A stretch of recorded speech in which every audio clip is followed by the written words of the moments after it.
If I had a nickel for every rom-com about fuck buddies that came out in 2011, starring a cast member from that 70s show alongside SNL alums that made $149 million at the box office, I'd have 2 nickels. And that's not a lot, but it's kind of strange that happened specifically twice. It's day 116 of 365. Today's movie, No Strings Attached. There are strings attached if you want to see my reviews early. You can check them out over on Stub Movie Club. My Patreon has these daily movie suggestions alongside monthly movies for deeper discussions, a Discord, and so much more. Discover that and everything else with the link in my profile. Directed by Ivan Reitman and starring Ashton Kutcher, Natalie Portman, and Kevin Kline, No Strings Attached was a date movie for me. I had just started dating, and this was the movie that I went to see because of it. If No Strings Attached is the Ctrl+C to Friends with Benefits, that's the Ctrl+V. Unfortunately, I didn't see the latter in theaters to do a compare and contrast on the Daily Stub movie review, although I had seen it since then. There is an argument to be made that they are different movies, but the fact that they're rom-coms about fuck buddies that still end up with the leads getting together by the end, they're not really committing to the idea within the title. This one also wasn't as well reviewed as the latter, and I can kind of see why. This has like a failure to launch at the beginning. It kind of spins its tires running through everything that happened leading up to the two getting together. That's just not super necessary. It's almost heartfelt, but it just doesn't need to be there. I liked this movie okay in 2010. My 2025 rewatch, I was kind of invested in like what all it was getting right. The cast is diverse and good. It's split between the leads really well so that we're getting both sides of the story. But I think its adherence to the rom-com formula is what really trips it up. Ivan Reitman's a funny guy, and I think he could have made a much funnier thing around this premise. And funny enough, the date that I was on ended up becoming an FWB situation, so that's life imitating art, I guess. That remained a healthy friendship to this day, so I think it's a little disappointing that both of these movies end up committing to the idea that you have to end up with the person. I just don't think that's necessary, especially for the kind of story that you could tell here. We will talk about a bunch more rom-coms over this coming year since this was the year I started dating, so let's jump into the 3 things that I liked about No Strings Attached. The first thing that I really dig about this movie, and arguably the most important thing for a rom-com like this, is the leads have great fucking chemistry. Ashton Kutcher and Natalie Portman as a pairing really work. There's something about the height difference. There's something about them both being very charismatic and not playing into like an extrovert versus an introvert, but instead playing into like archetypes within their groups. They're both kind of like the core glue to their own groups of friends, and as these groups of friends start to merge because of the two of them hanging out, we're seeing less of the fallout. It's kind of funny that there's a whole relationship that plays out in the background of this movie. I had totally missed that the first time, but seeing that play out in my 2025 rewatch, I was reminded of how fun a movie like this could be when you have a big wide cast of background players. Greta Gerwig, the director of the Barbie movie, is just a side character in this movie. Nick from New Girl is here, and he's ending up in a long-term relationship just in the background of the plot of this movie.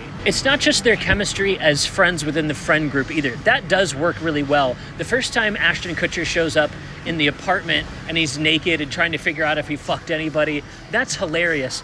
But the second time he comes through the group, he's brought cupcakes to the girls whose periods have synced up.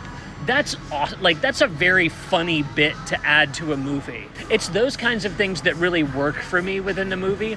But outside of that, their pillow talk chemistry works really well as well. There's a montage where they're figuring out the rules for their fuck buddy situation, and that is like sexy as hell. It definitely works. You can see the chemistry that's going to turn into the relationship. And so the fact that it's not the chemistry that gets in the way, but their own personal hang-ups, that's what kind of works the best here. These are really well-written characters. Even as compared to Justin Timberlake and Mila Kunis in their own movie, they have chemistry because they're both charismatic people, but these are well-written characters within No Strings Attached. So there's a lot of really fun things to be had here. Another great example is the dinner scene with Kevin Kline, where he's asking for his son's permission to have a baby with his ex-girlfriend. Now, if you remember, Natalie Portman's character knows about this situation from the beginning of the movie. The reason that he crashed out and got drunk is because of this situation. So now she's getting to step in and kind of defend his honor because this is someone she's directly connected to and feeling deep things for. I love the way that this plays out across the movie. It's like these things that could just be throwaway jokes become deeply embedded into the characters and the plot that evolves around them. This is good writing. The whole movie doesn't hold up to this amount of good writing. Unfortunately, like I said in the opening of this movie is kind of a false start. It takes a little while to get rolling, and by the end, it is kind of holding its breath to figure out what to do to wrap things up. There's a tight 90-minute version of this out there that is probably perfect, and it could be due in large part to the excellent writing within the movie. The second thing that I really dig about this movie is Kevin Kline. He's awful. He's kind of the fucking worst, but he's having such a good time playing the character that I absolutely adored him. I wish we could have got a full B story just for him. I would have liked to see the show that he was making. We never cut away to the show that he was a lead of previously. All we get is a reference to it across the whole movie, which is a great running gag. But I just really could have used a lot more Kevin Kline in this movie. I think he could have led to a lot more shenanigans. Sometimes these kind of scripts are written for the widest net, and I think tightening in this case would have been a lot of fun. We figure out that he's awful from the very first scene that we see with him, and he just gets progressively worse until the end of the movie, where he gets redeemed just a little bit for kind of acknowledging the fact that he's a fuck up and that Ashton Kutcher isn't. I really like when a character can get redeemed like that. It's Always Sunny thing for me, where he's just kind of awful the whole way through, and that adds. But I just could have taken more. This is a really fun bit. This is a fun character. He's got anything that he can do in LA, having been an actor that kind of runs the town. So I think had we gotten a little more Kevin Kline, maybe the ratings on this would have been boosted just a hair. The third and final thing that I really dig about this movie is the extra cast as well.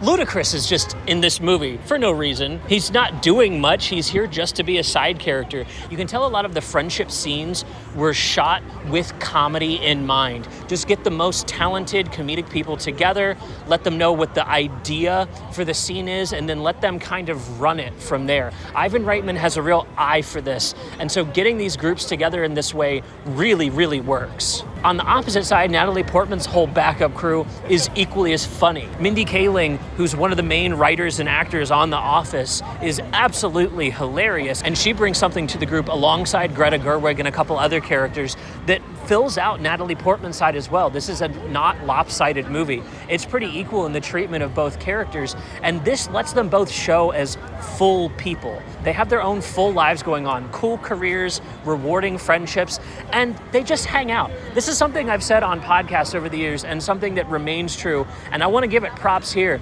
There's an entire scene dedicated to them just hanging out in the park together as a group. I love that. This is how you get to know characters. It leads into a conversation between Ashton Kutcher and another doctor that works with Natalie Portman, where we get an idea of why he decides to double down and push for a relationship.